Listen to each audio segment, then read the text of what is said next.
Mi tía siempre me llamaba Carga y decía que su hija sería el futuro de la familia. Tanto así que un día usó mi nombre para pedir préstamos y se fue de compras. Cuando el banco la persiguió, vino a rogarme por ayuda. Le respondí que mi nombre no era su tarjeta, sino su condena. Siempre serás una carga, tu prima es el verdadero futuro de la familia. Esa frase me atravesó como un cuchillo en plena mesa de Acción de Gracias de 2018, en Orlando. Todo el mundo estaba alrededor, el pavo humeante en el centro, las copas de vino medio llenas, y mi tía soltó esas palabras con una sonrisa forzada que en realidad era puro veneno. Nadie se atrevió a decir nada.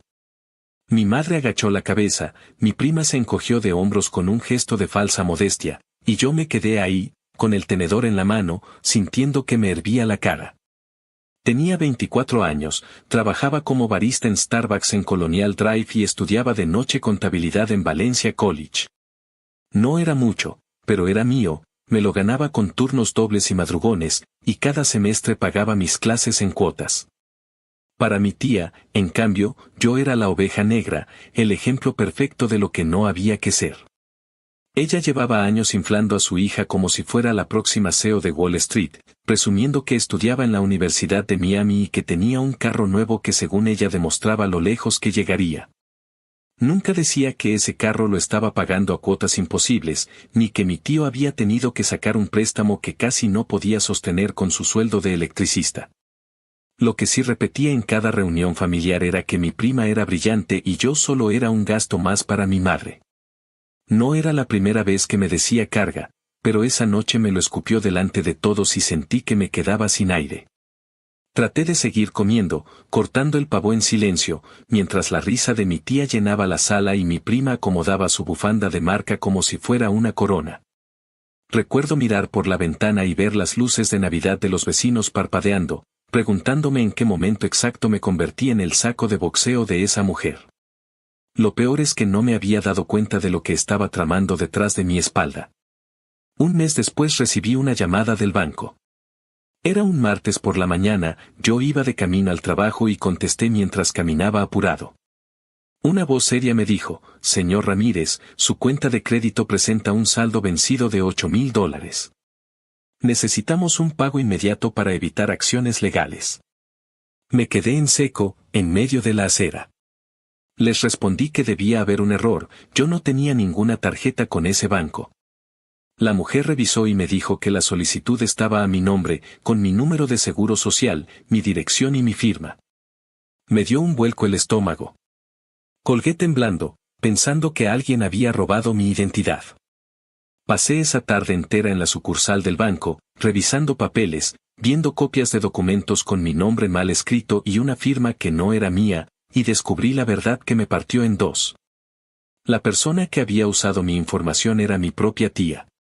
Había solicitado tarjetas, gastado en bolsos de Michael Kors, muebles de IKEA y viajes a Miami Beach.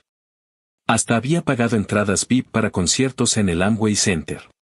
Todo eso cargado a mi nombre, a mi crédito, a mi futuro. Cuando la confronté fue en el patio trasero de mi madre, una tarde de domingo.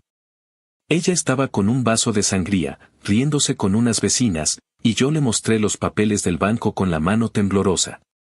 Al principio intentó negarlo, pero cuando vio la seriedad de mi cara, soltó una risa nerviosa. «Ay, mijo, no hagas tanto drama. Eres joven, tienes toda la vida para arreglar tu crédito. Además, ¿no es familia lo que importa? No me digas que vas a ser tan malagradecido». Me quedé mirándola sin poder creer lo que decía. Le señalé la cantidad, $8,000. Ella solo se encogió de hombros y respondió, ¿y qué? Uno consigue otro trabajo, la vida sigue. Tu prima y yo necesitábamos darnos un gustito, ¿qué tiene de malo? La rabia me hizo apretar los dientes. Le dije que lo que había hecho era ilegal, que me había arruinado la vida sin consultarme. Ella soltó un no seas dramático y volvió a beber de su vaso. Ese día entendí que para ella yo no era una persona, era una herramienta, un nombre útil en un papel.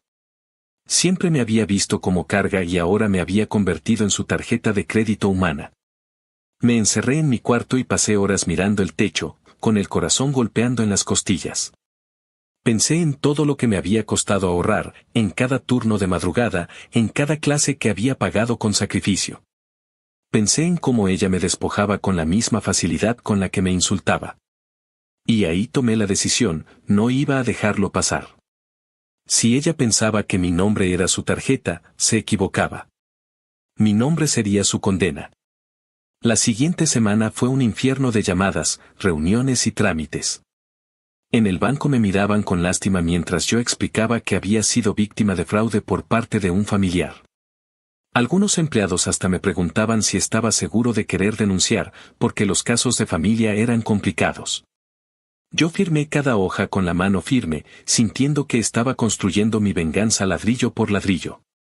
Por las noches, después de mis turnos, revisaba páginas sobre cómo funcionaban las investigaciones de fraude en Estados Unidos, cuánto tiempo tardaban, qué consecuencias traían. Cada dato me alimentaba como gasolina en el fuego. Me daba cuenta de que no era un juego, ella podía enfrentar multas, juicios, hasta cárcel. Y lo peor era que todo quedaría manchado en su historial crediticio para siempre. Mientras tanto, ella seguía paseándose por Orlando como si nada. Subía fotos en Facebook desde Universal Studios, posaba en restaurantes de moda en Winter Park, y comentaba que su hija pronto viajaría a Nueva York para unas entrevistas. Mi madre me pedía que no fuera tan duro, que pensara en los lazos de sangre. Yo le contestaba que ella había sido la primera en romperlos. Cuando recordaba su frase de acción de gracias, siempre serás una carga, me ardían los ojos y me prometía que esa vez la carga la llevaría a ella. Las semanas siguientes fueron de tensión creciente. Ella empezó a sospechar que algo se movía. Apareció una noche en mi apartamento, sin avisar, con la cara desencajada. Traía bolsas en las manos, como si hubiera corrido desde el supermercado, y me rogó, mijo, por favor, no hagas esto. La policía puede arruinar mi vida. Puedo pagarte poco a poco, lo que quieras, pero no me entregues. Yo me quedé parado frente a la puerta, mirándola. Recordé todas las veces que me había humillado enfrente de la familia, las veces que le dijo a mi madre que yo no servía para nada, los susurros venenosos en las fiestas. Le respondí con calma, mi vida ya la arruinaste tú. Y no, tía, no es mi problema salvarte. No soy tu escudo ni tu banco. Eres tú la que se jodió sola. Sus ojos se llenaron de lágrimas, pero detrás todavía había soberbia. Al no ver piedad en mi cara, me gritó que era un malagradecido, que por eso siempre estaría solo, que mi prima me superaría en todo. Cerré la puerta sin decir nada más, y escuché sus pasos alejarse por el pasillo.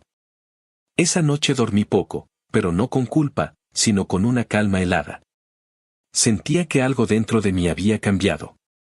Ya no era el chico al que llamaban carga, ahora era el tipo que sostenía la soga de su verdugo. Afuera seguía la vida normal, los vecinos sacando la basura, los carros pasando, el aire húmedo de Florida entrando por la ventana. Pero dentro de mí había un huracán que no pensaba detenerse. Porque lo entendí de golpe, ella había usado mi nombre como si fuera una tarjeta, pero esa tarjeta estaba a punto de convertirse en el filo que le cortaría el futuro. Actualización 1. 2 semanas después de aquella noche en que mi tía vino a golpear mi puerta llorando y yo se la cerré en la cara, me encontraba en la sucursal del banco en el centro de Orlando. Sentado frente a un escritorio frío con un café de máquina que sabía a cenizas. El oficial de fraude, un hombre calvo con gafas que hablaba con voz monótona, repasaba una carpeta con copias de solicitudes, transacciones y estados de cuenta. Yo me sentía como si estuviera leyendo el guión de una película en la que me habían puesto de protagonista sin preguntar. Cada página era un recordatorio de que alguien me había robado, y ese alguien tenía mi misma sangre. Me preguntaban una y otra vez si estaba seguro de denunciar, si comprendía lo que implicaba, si quería proceder legalmente. Firmé los documentos con una calma que me sorprendió a mí mismo. No había vuelta atrás. El oficial me dijo que el banco abriría un caso de fraude formal y que seguramente contactarían a la Fiscalía del Condado. Explicó que el proceso podía durar semanas, incluso meses, porque había que revisar grabaciones de cámaras en tiendas, comparar firmas, verificar direcciones de entrega. Yo asentía sin pestañear, guardando cada palabra como si fueran piedras que estaba apilando en una muralla contra mi tía. Cuando terminé, caminé de regreso al estacionamiento con el sol de la tarde golpeándome en la nuca. La humedad de Florida hacía que la camisa se me pegara a la espalda, pero lo único que sentía en realidad era un frío interno, ese tipo de frialdad que solo llega cuando decides cortar la cuerda con alguien para siempre. Esa misma tarde recibí 3 llamadas de números desconocidos. Al contestar la tercera, escuché la voz de mi tía, sofocada, con el ruido de niños gritando detrás. «Mijo, dime que no hiciste nada, por favor». Me llamaron del banco, vinieron unos señores a preguntar. «Tú no sabes lo que estás provocando. La policía puede venir, pueden llevarme presa, ¿qué vas a ganar con eso?». Me quedé en silencio unos segundos. Pensaba en sus palabras de siempre, eres una carga. Pensaba en esa frase repitiéndose como eco cada vez que cerraba los ojos. Finalmente le dije, lo que voy a ganar es que aprendas que no puedes usar a las personas como si fueran tus cosas. No me llames más. Y colgué. Me temblaban las manos, pero no de miedo, sino de una satisfacción oscura que me recorría entero. Los días siguientes fueron un desfile de intentos desesperados.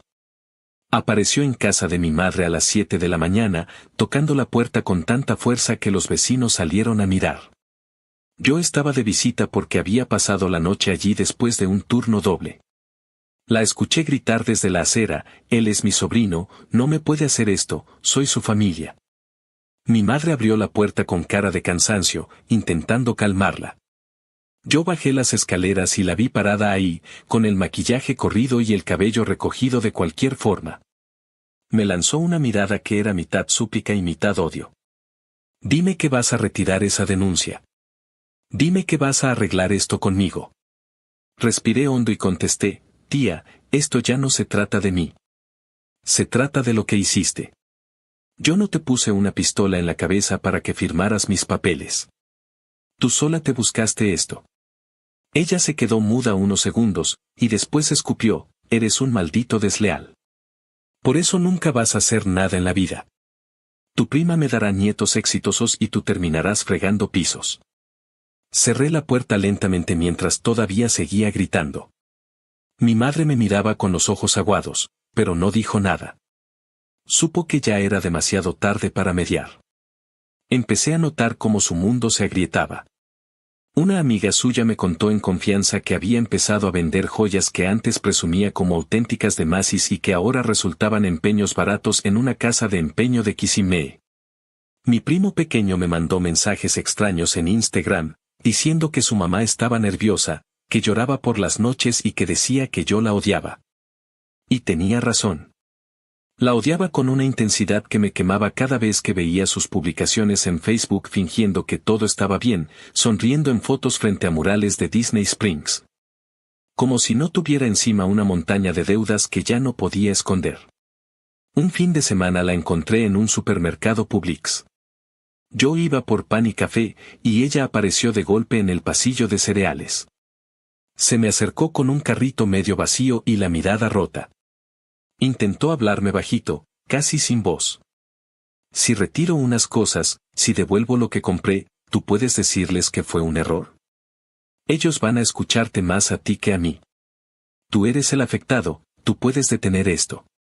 La miré fijamente, dejando que el silencio pesara entre los dos. Le contesté, no se trata de devolver cosas. Se trata de que intentaste arruinarme. Y eso no se borra como devolver un bolso.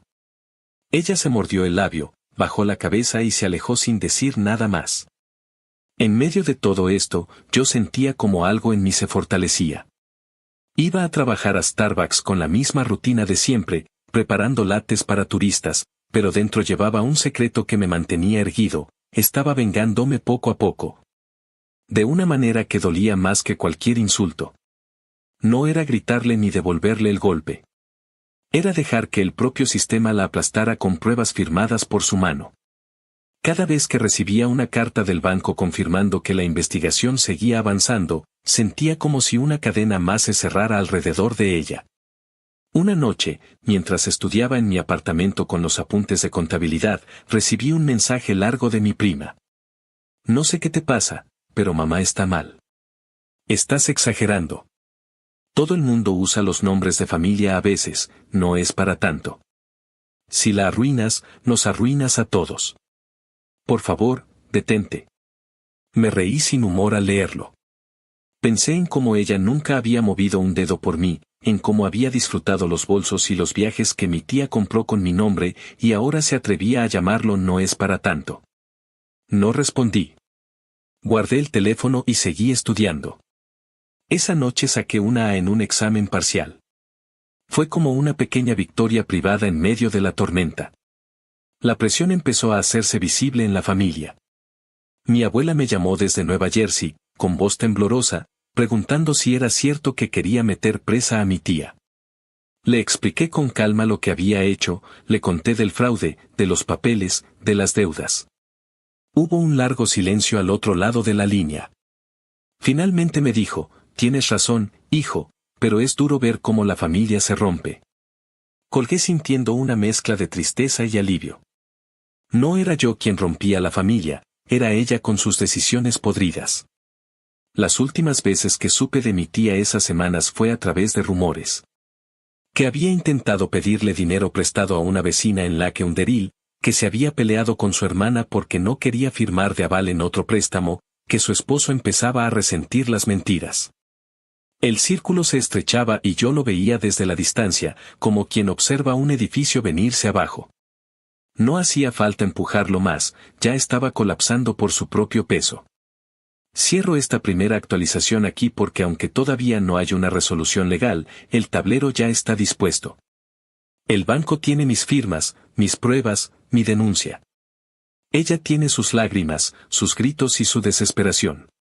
Y yo tengo una certeza que nunca había tenido antes, la carga ya no soy yo. Ahora ella es la que carga con todo, y apenas está comenzando a sentir el peso. Actualización 2. Un mes después de que firmé los papeles en el banco y mi tía empezara a desfallecer en súplicas y gritos, recibí en mi buzón una carta oficial con el membrete azul del Bank of America. La abrí en la cocina de mi apartamento, con las manos un poco húmedas porque venía de fregar los platos, y sentí cómo se me helaba la sangre al leer, tras una revisión exhaustiva. Hemos determinado que las cuentas abiertas bajo su nombre corresponden a un caso de fraude confirmado. El expediente ha sido trasladado a la Fiscalía del Condado de Orange para proceder con los cargos correspondientes. Me quedé mirando esas líneas como si fueran una sentencia escrita sobre piedra. No era solo un trámite, era la confirmación de que mi tía ya no estaba jugando con fuego, ahora el fuego se la iba a tragar. Esa misma tarde llamé a mi madre para contarle. Su voz sonó apagada, como si hubiera estado llorando antes de contestar. Hijo, ¿estás seguro de lo que haces? Esto ya no es cosa de dinero, esto puede significar cárcel para tu tía. Le contesté con firmeza, estoy seguro, mamá. Ella eligió hacer esto. Yo solo elegí no cargar con su basura. Hubo un silencio largo, y al final me dijo que entendía, aunque le doliera. Colgué con un nudo en el pecho, pero también con una calma helada, no había vuelta atrás. Los días que siguieron fueron un desfile de pequeñas confirmaciones de que mi tía estaba sintiendo el suelo abrirse bajo sus pies. De repente dejó de publicar fotos en Facebook de restaurantes caros o fines de semana en Miami. En su lugar aparecían selfies mal iluminados en su sala, con frases motivacionales recicladas, la familia es lo más importante, Dios aprieta pero no ahoga. Parecía casi un intento desesperado de convencer a alguien, quizás a sí misma. Una noche, saliendo de mi turno en Starbucks cerca de las 10, la vi esperándome afuera. Estaba parada junto a un sedán viejo, con los brazos cruzados y el rostro desencajado. Cuando me acerqué, abrió la boca y lo primero que soltó fue, ¿de verdad quieres ver a tu tía en uniforme naranja? ¿Ese es tu plan, aplaudir cuando me lleven esposada? Me quedé parado frente a ella, oliendo el humo de cigarro que llevaba impregnado en el pelo. Le respondí con voz baja, no tengo que quererlo ni planearlo. Tú lo hiciste todo. Yo solo dejé de cubrirte. Ella me lanzó una carcajada amarga y me dijo, te vas a arrepentir, porque la familia no olvida. Hoy es tu venganza, mañana será tu condena. Luego subió al carro y se fue acelerando, dejando un olor a neumático quemado en el aire. Poco después empezaron a llegarme notificaciones del banco con listados de compras que ahora formaban parte del expediente. Ahí estaba su rastro, como migas de pan que marcaban el camino de su caída: $600 en Sephora, $1,200 en un televisor Samsung, $400 en cenas en The Capital Grille. Cientos de dólares en gasolina que seguramente alimentaron los viajes a Miami. Cada transacción llevaba mi nombre, pero ahora también llevaba su condena. Los abogados del banco estaban armando el caso con todo, y yo sabía que ella ya no podía esconderse. Los rumores familiares crecían. Una prima lejana me escribió desde Nueva Jersey para preguntarme si era verdad que yo había denunciado a mi tía. Me dijo que ella andaba diciendo por todo lado que yo era un traidor, que quería destruirla, que estaba poseído por la envidia porque su hija iba a llegar más lejos que yo. Me limité a contestar: revisa quién firmó con mi nombre. No fui yo. Y la dejé con eso. No necesitaba defenderme más. La evidencia hablaba sola. Un sábado en la tarde, mientras caminaba por el Lake Eola para despejar la cabeza, recibí un mensaje de mi primo menor. Mamá no duerme, dice que tú la odias. No entiendo por qué. Siempre pensé que éramos familia. Sentí una punzada en el pecho porque el muchacho apenas tenía 15 años y estaba atrapado en medio de la tormenta. Le respondí con cautela: no es contigo. No es tu culpa. Solo cuídate y haz lo que esté en tus manos. No quise decirle más. No tenía sentido arrastrarlo en el fango que su madre había creado. La confirmación de que el caso había pasado a la fiscalía se sintió como un cambio en el aire. Ya no era yo contra ella, era el sistema entero contra sus mentiras. Y lo noté en su comportamiento. Empezó a aparecer en la iglesia del vecindario cada domingo, vestida con ropa sobria, con una sonrisa ensayada que no engañaba a nadie. Algunos vecinos me contaron que ella se había acercado a pedirles oración, diciendo que estaba pasando por una injusticia terrible en la que su propio sobrino la estaba persiguiendo. Escuchar eso me dio una mezcla de rabia y risa amarga. Hasta en su desgracia intentaba pintarse como víctima. Un día, mientras me dirigía a clases en Valencia College, me encontré con una vieja amiga de la familia que me abrazó fuerte y me susurró: hiciste bien. Nadie tiene derecho a hacerte eso, ni siquiera alguien de tu sangre. Esa validación inesperada me sacudió. Había pasado tantas semanas sintiéndome el malo de la película, cargando la culpa que mi tía quería volcar sobre mí, que escuchar a alguien decir que yo estaba en lo correcto me hizo sentir más ligero. Mientras tanto, en mi apartamento seguía con mi rutina: levantarme temprano, preparar café barato en la cafetera vieja, ir a Starbucks, estudiar de noche. Pero había una diferencia invisible: sabía que mi tía estaba siendo arrinconada. Cada día que pasaba era un paso más hacia la justicia. Me imaginaba sus noches de insomnio, revisando una y otra vez los papeles, esperando que de alguna manera todo desapareciera. Pero lo único que desaparecía eran sus máscaras.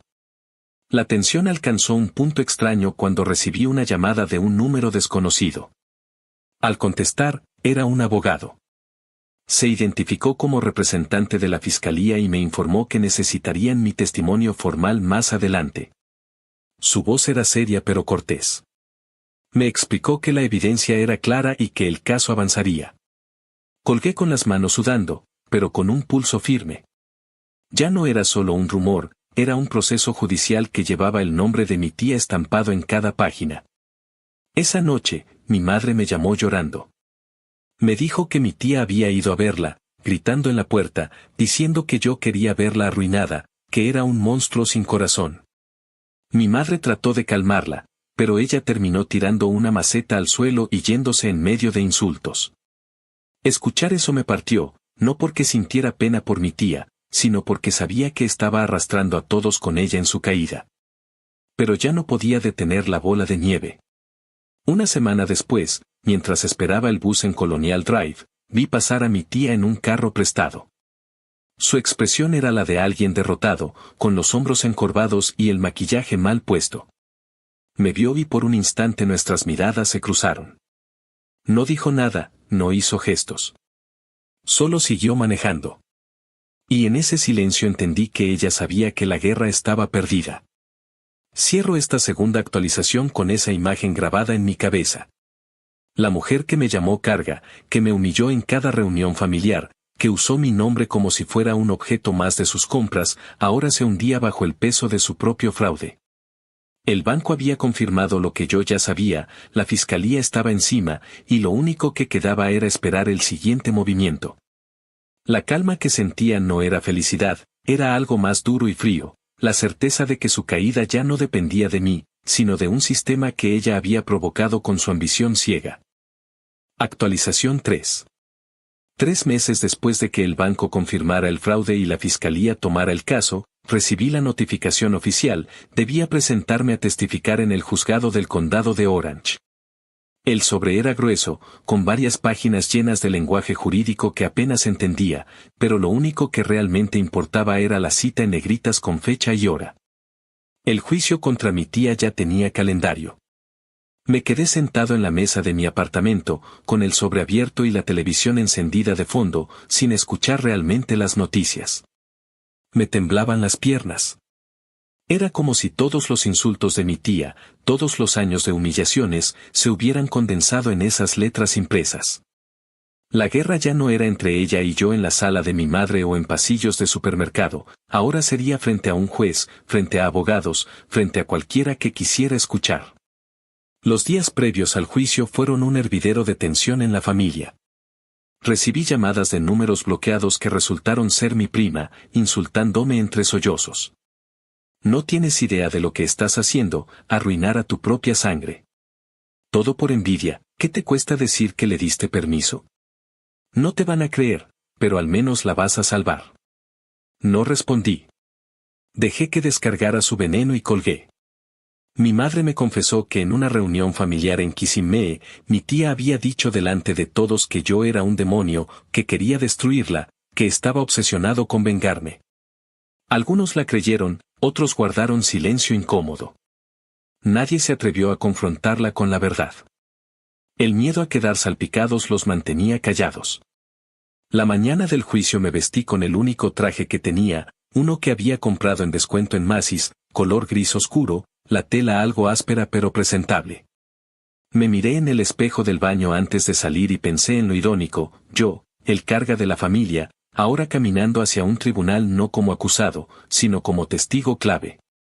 Llegué temprano al juzgado, el aire húmedo de Orlando pegándome en la cara, y crucé el detector de metales con el corazón golpeándome en las costillas. La sala estaba llena de murmullos, abogados ajustándose corbatas, funcionarios con carpetas, familiares dispersos en los bancos de madera.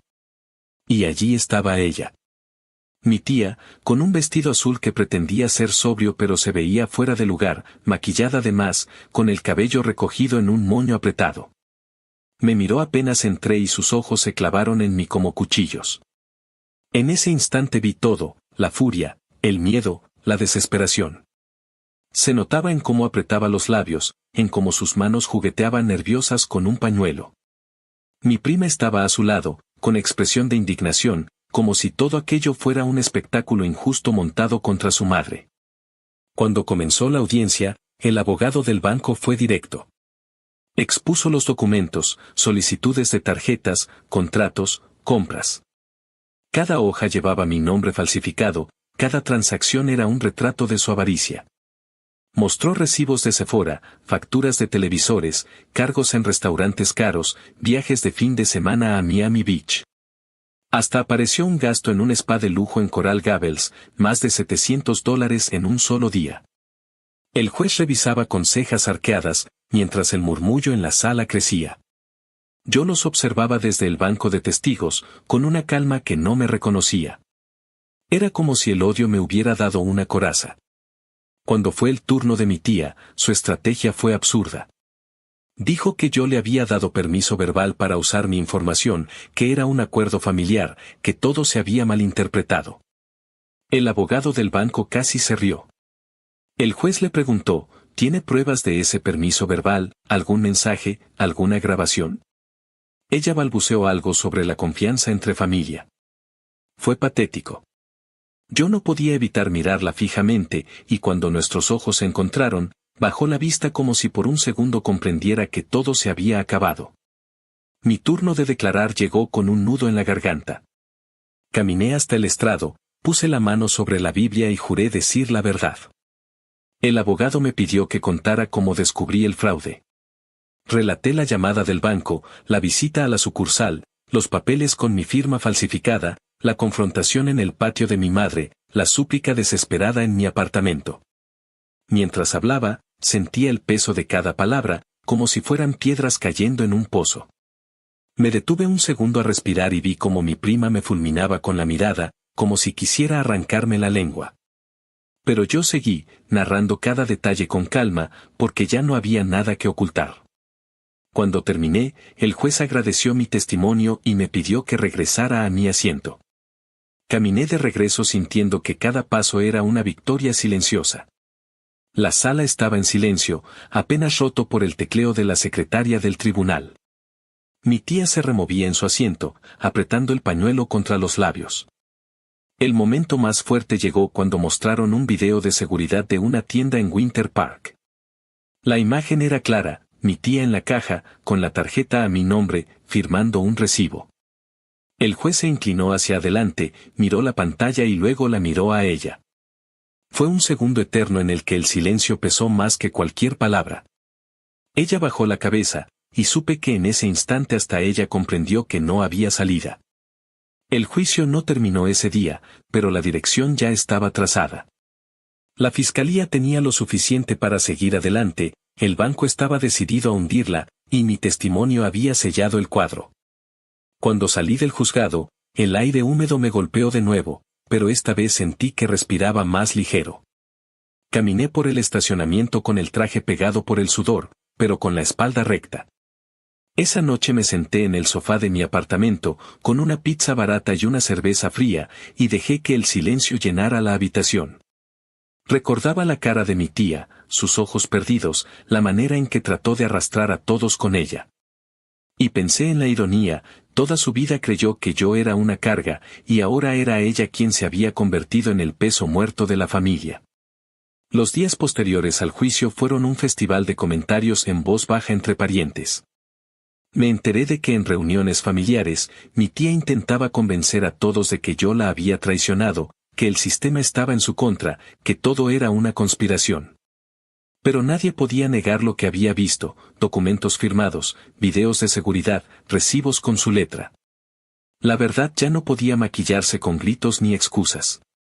Me crucé con un tío en una gasolinera en Winter Garden y me dijo, bajando la voz, hiciste lo que tenías que hacer.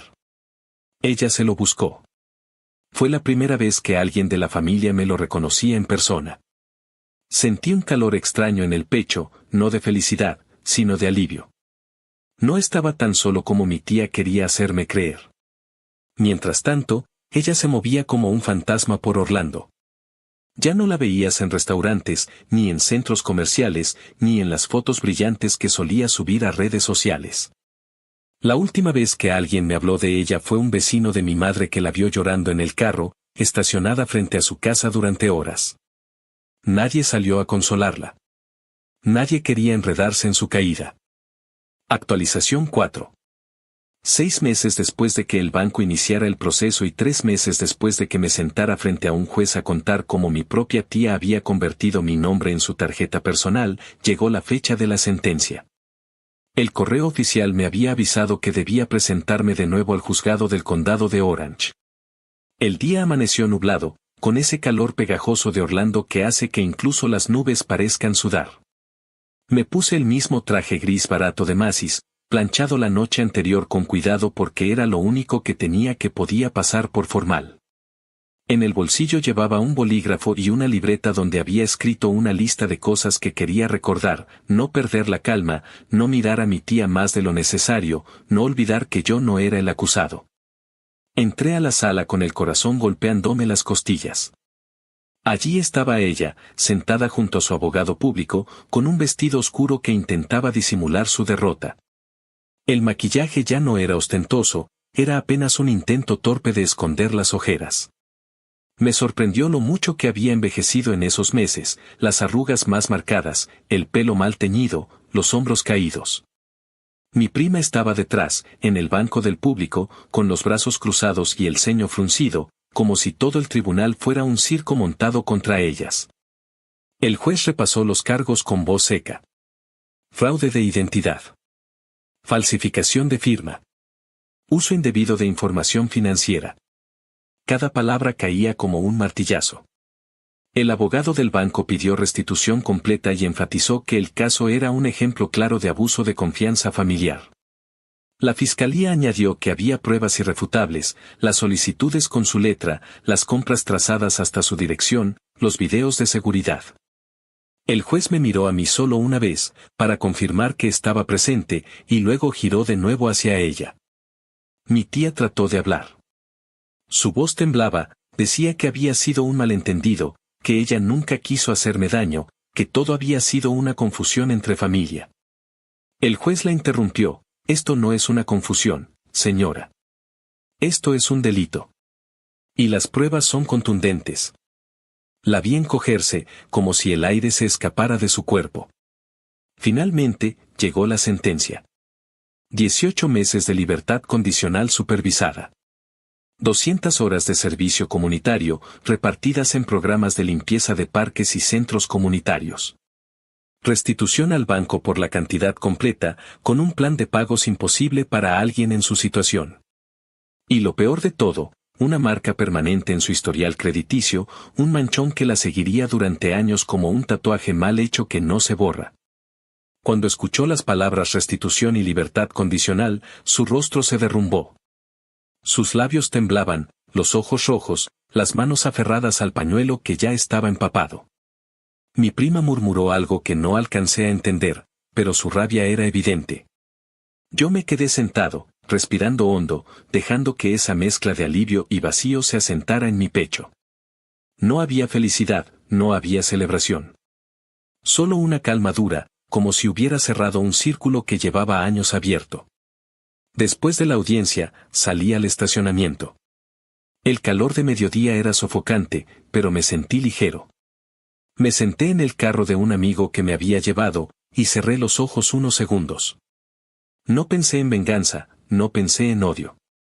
Solo pensé en que, al fin, la justicia había hecho lo que yo no podía, ponerle un límite a mi tía. Las consecuencias se vieron casi de inmediato. Mi prima tuvo que abandonar la Universidad de Miami porque ya no podían pagar la matrícula ni los gastos. Se mudaron de la casa amplia en Orlando a un apartamento pequeño en Kissimmee, en un complejo barato donde las paredes son delgadas y los vecinos fuman en los pasillos. Los muebles elegantes que alguna vez presumieron desaparecieron. Alguien me dijo que los vendieron para cubrir las primeras cuotas de restitución.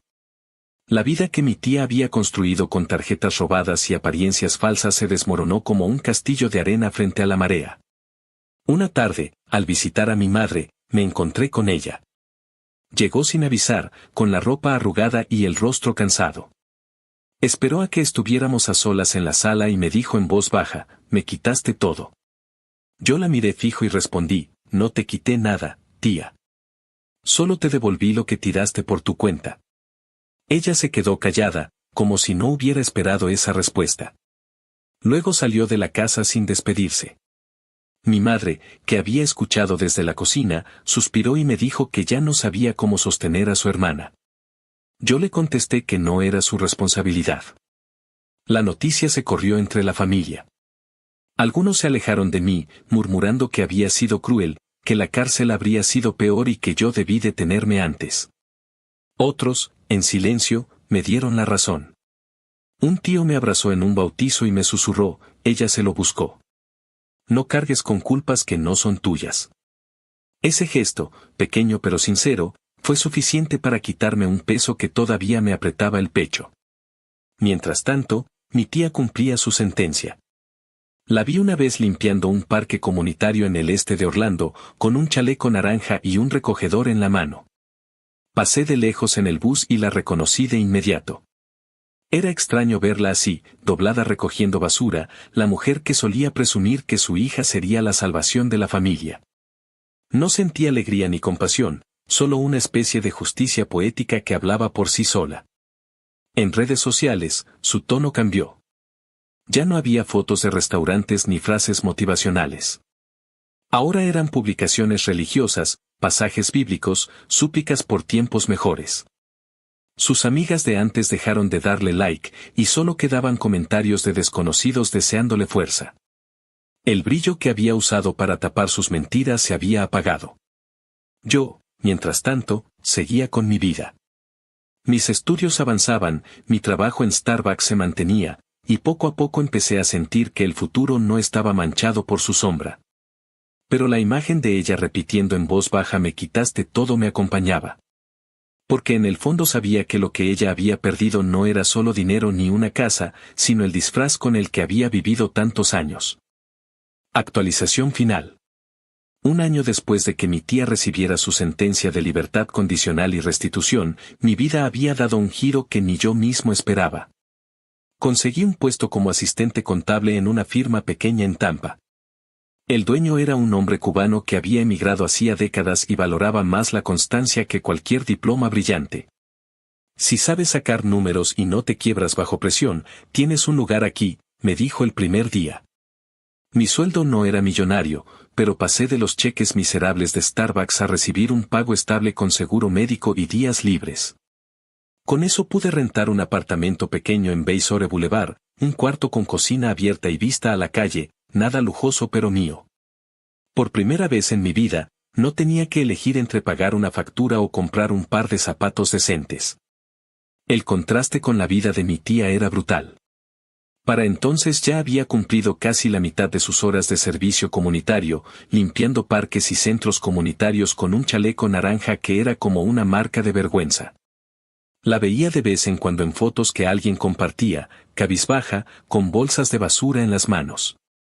Mi prima, que alguna vez fue el orgullo de la familia con su matrícula en la Universidad de Miami, trabajaba ahora en un call center en Kissimmee, atendiendo llamadas de clientes furiosos por fallas de Internet.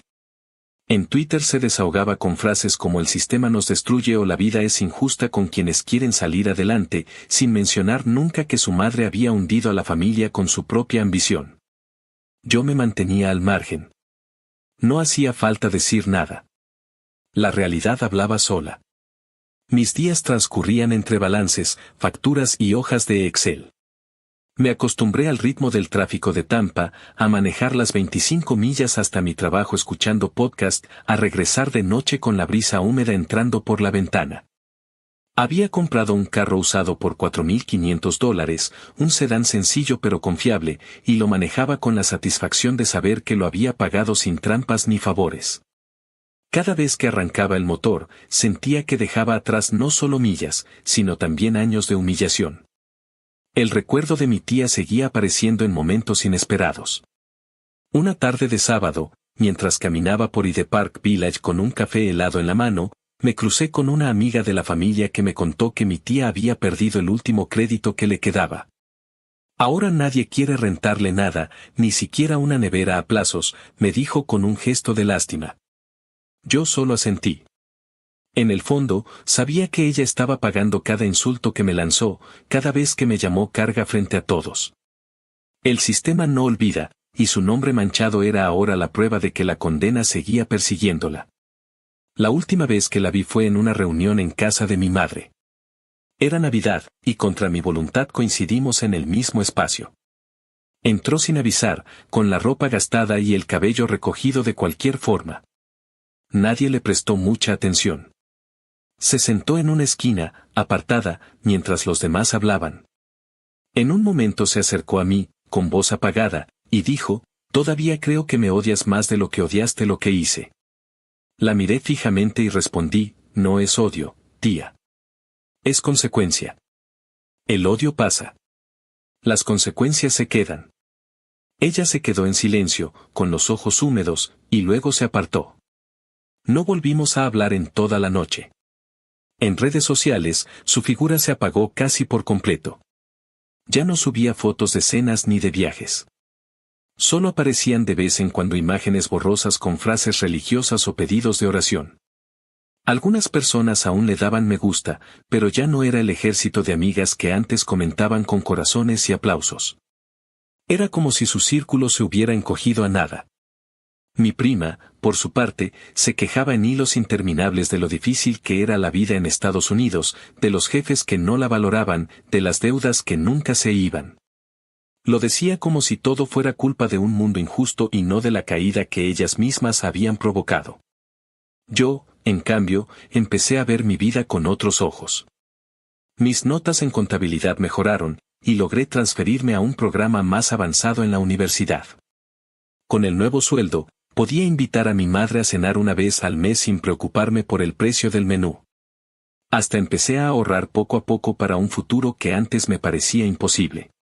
Cada pequeño logro era una bofetada silenciosa a las palabras que me persiguieron durante años: siempre serás una carga. Una noche, mientras caminaba de regreso a mi apartamento con el aire fresco del Golfo soplando, pensé en todo lo que había pasado. Recordé la primera vez que mi tía me llamó carga frente a todos, la llamada del banco que me dejó helado, los papeles con mi nombre falsificado, las súplicas en mi puerta, los gritos en la casa de mi madre, el juicio. El video de seguridad, la sentencia.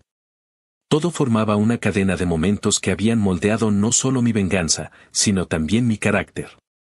Yo no era la víctima.